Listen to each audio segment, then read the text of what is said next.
एक बारी ना एक फकीर अल्लाह का बंदा सी ते दरिया के किनारे ते जा रहा सी। भुख बड़ी लगी सी ते जो बंदा भुखा होवे ना तो उदों बंदे नूं कोई भी चीज़ ना सोचदी नहीं, जो भी चंगा लगे बंदा कर लैंदा। उन्होंने पानी दे विच एक आउंदा होया सेब नज़र आया, उन्हें सेब फड़िया तो खा लिया।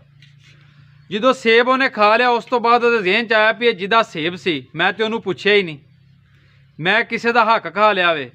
ये अगर कल क्यामत वाले दिन ये बारे मेरे को पूछया गया, सवाल हो गया तो मैं की जवाब देंगा। जिधरों पानी आ रहा सी उधर पानी वाले पासे चल पिया।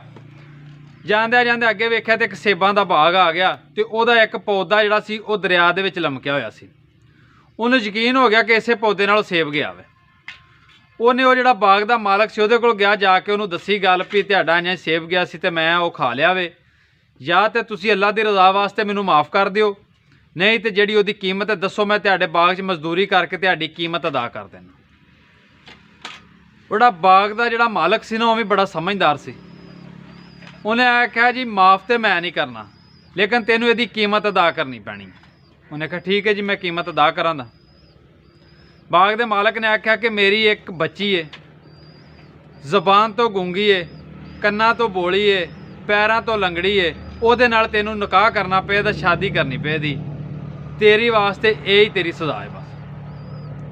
हुण वो बंदा सोचण लग पिया। थोड़ी देर सोचण तो बाद उन्हें सोचा भी कल क्यामत वाले दिन अल्लाह के अगे जू जाके ते हाज़र होना मैं कि उत्थे की जवाब देना। उहदे नाल बेहतर यही है भी इत्थे निकाह कर लवां तो चलो मेरी सज़ा जिहड़ी भी जो भी जज़ा सज़ा मेरी पूरी हो जाए।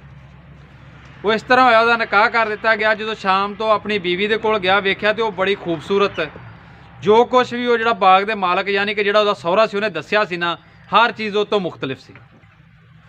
वो सुबह जो आया अपने सहुरे कोलों आण के आंदा भी तुसीं जो भी दस्सिया सी वो तो हर चीज़ उल्टे, वो तो बड़ी समझदार है, बोलदी है, खूबसूरत है, एक नेक औरत है।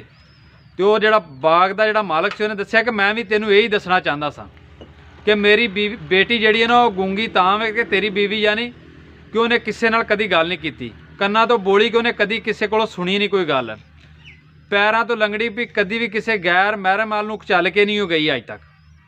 तो मेरी जिहड़ी बच्ची है ना वो कुरान पाक की हाफजा ते आलमा सी। तो मैं सोचदा सा कि मैं ਉਹਦੇ वास्ते मर्द तलाश करांगा कि जिन्हों खौफे खुदा होवे, ते जिहड़े बंदे दे ज़हन दे विच खुदा दा खौफ होवे वही बंदा अपनी बीवी दे हकूक पूरे कर सकदा। तो मैं इस तो करके तेरा इंतखाब किया सी, तेनों मुंतखब किया सी कि तेरे दिल दे विच अल्लाह पाक दा खौफ बहुत ज़्यादा है। सानू इस गल तो यही हासिल हुंदा कि अगर तुसीं खुद नेक जे तुहाडे दिल च भी खौफे खुदा है तो तुहानूं नेक जीवन साथी मिल सकदा जिंदगी दे विच। जिहड़े कई लोग आप नेक नहीं, उन्हां दी औलाद अगों नेक नहीं, तो वह अगों रिश्ते तलाश करदे ने नेक नहीं, ये गलत है। तुसीं खुद नेक बन जाओ, तुहानूं अपने आप ही नेक तुहाडे मत्थे लगन लग पैणगे, जिवें दे तुसीं जी उस तरह दे तुहानूं लोग मत्थे लगणगे। बाकी मेरी दुआ है अल्लाह पाक सब नूं नेक हदायत देवे। खुश रहो, हसदे रहो ते वसदे रहो।